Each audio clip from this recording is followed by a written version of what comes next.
Okay, what's happening, everybody?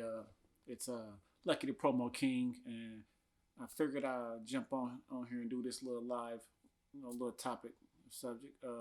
Normally, y'all know I don't like doing videos, but I'm gonna do this one because this one kind of, you know, I can kind of relate. Plus, I got a lot of people that's affiliated with the situation, so I would just want to talk about it because I did some research and I made some phone calls and things of that sort. Now, if you wonder what I'm talking about, it's this Megan Thee Stallion versus her label, situation. And I'm just gonna say this. I've been seeing a lot of independent artists, different fans talking about they wrong for what they're doing to her, and they people they trying to block her money and things of that sort. Now, I'm gonna give y'all a little insight on how the business works. Give y'all a little knowledge, a little game on a lot of different things, and just so y'all can kind of see how situations are. So y'all don't just be thinking that she's getting done wrong, because she's misleading a lot of y'all. And if you're an independent artist out here, a lot of y'all should be mad right now because she's honestly messing it up for y'all, because what she's doing, y'all, a lot of y'all know how hard it is right now just to find investors and people to get behind you and things like that. So, now as an investor, I'll be looking at the independent artists like, man, do I really want to have to deal with these problems later? But anyway, to give y'all a little insight on the situation, a lot of y'all know that Megan just kind of been on the scene roughly about three years, and within those 3 years, she done covered a lot of ground. Now, as fans, y'all may not understand how much money goes into getting where she's at. As an independent artist, a lot of y'all know that it's this game is not cheap.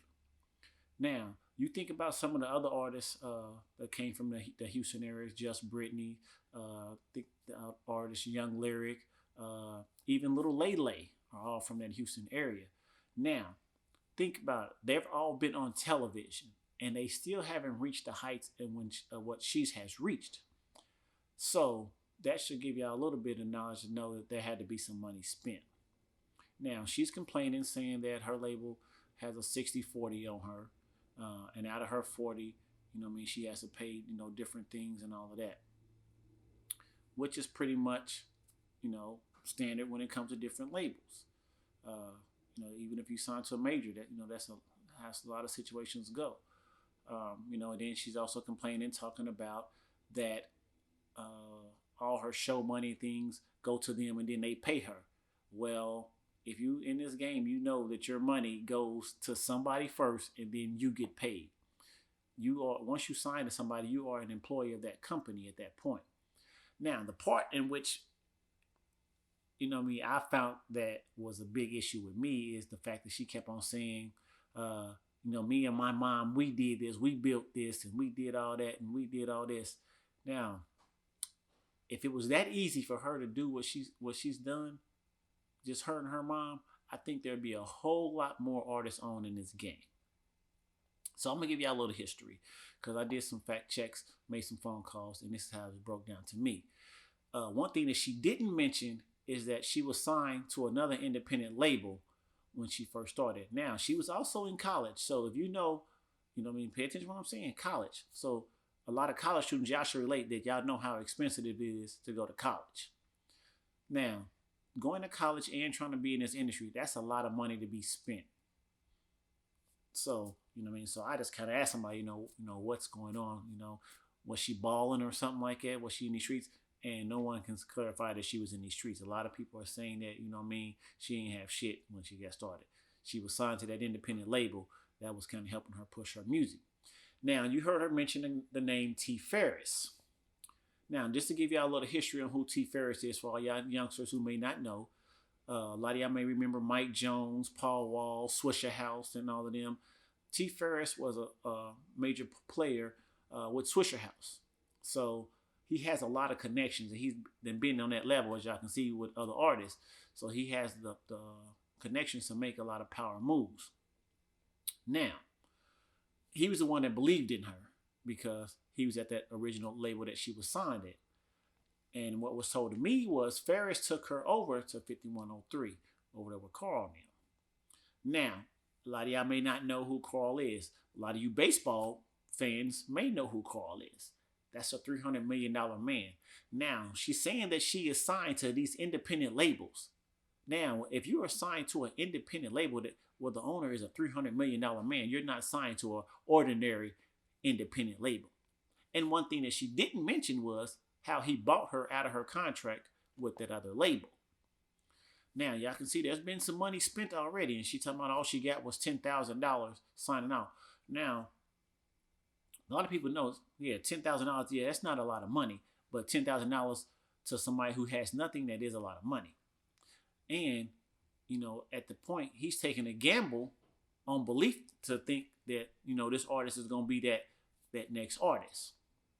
Because in this game, you never know how things, you can spend, a lot of people have spent a lot of money, hundreds of thousands of dollars, and artists never go nowhere. So he's taking the gamble right now by being the investor in this situation. So let's move on a little faster. Going back to T. Ferris. So T. Ferris brokered that situation with 5103. And, you know, now she's over there. $300 million man, which also has relationships with Rap-A-Lot Records. Now, if y'all know about Rap-A-Lot Records, y'all know that the princes are behind the biggest artist in the game, which is Drake. So, you know what I mean? Relationships. So you got T. Ferris and you got Carl, the relationships and the money. And here's Megan. She has the number, you know, she put out a project in 2017 that, you know, it did good, but it didn't reach national status where everybody knew who Megan was. She signed her deal in 2018.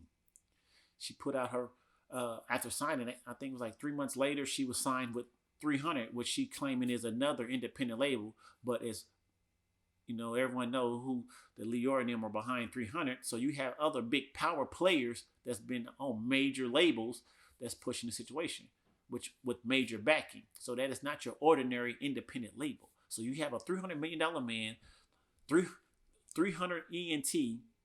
Where is it independent at anywhere? Now you have the number one album on radio. It's like, if y'all remember, Coach put it out there a couple months ago, to get radio played nationwide is $250,000. Now to be pushed to the number one spot, you better believe they probably spent a good three to four. So that's a lot of bag to be spent on an artist that you don't know if they're gonna really bubble and resonate to the people. So they're putting a lot on the line for her. And now, you know what I mean, she's doing all these major big things, and then she goes over to Rock Nation and finally talks about her contract isn't right. Now, remember I told y'all they said that she was in college, and I understand that she's actually about to graduate with her master's.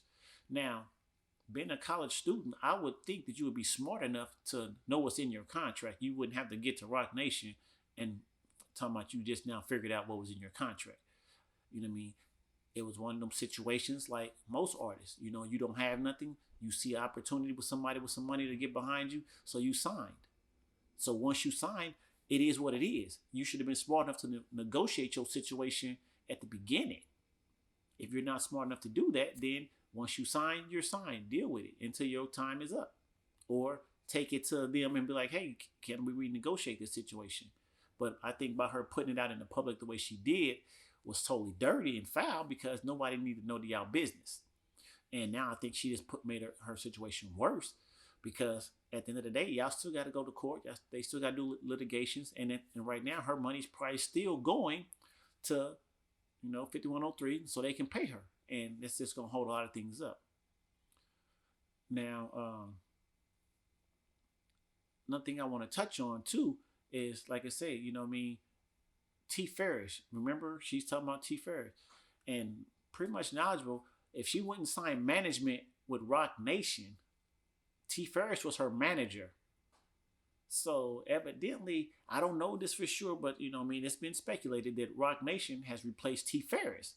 So that just goes to show where she stands on things. This was the guy that believed in you from the beginning when nobody else did. Because remember, she was signed to this first independent label that wasn't doing nothing with her. They didn't believe in her. Ferris believed in her, took her over to Carl's label, and helped blow her up, and now he may even be out of the picture. So you want to talk about loyalty and trust? You know what I mean? She got to get. Megan. If you hear this, tell the people the whole story from the beginning. Let everybody know what's really going on. If you're gonna put it out there, that's what we want to know. So for all you people that's out there making these judgments and speculations, you got to hear both sides of the story. This is just what I mean, my knowledge on a little bit of things and my opinion on it. But there are always two sides of the stories. I don't think you'll hear Carl or Rap-A-Lot make a statement. You know what I mean? And I don't know how they pull Jaden on in this, but it's crazy.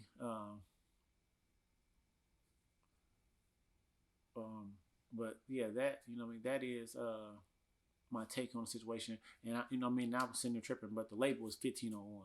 But so I stand corrected on that. I just had to think about that. But yeah. But for everybody that's making those judgment and concept, y'all got to learn both sides of you hear both sides of the story before y'all really making y'all judgment on the situation, because there's always three sides to every story. Right now all y'all heard is one. And like I said, if you're an independent artist, y'all should know better. Y'all know how hard it is out here in this game, and especially to try to find somebody to back y'all. So, like I said, if y'all should be mad right now, like, man, she's messing up for everybody. But that's just my take on it. I'm gonna leave it at that.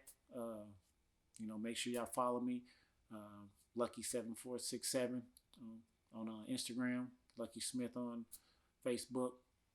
And also make sure, if y'all not following, make sure y'all follow the platform 24/7 Magazine on all social media networks. A lot going on over there.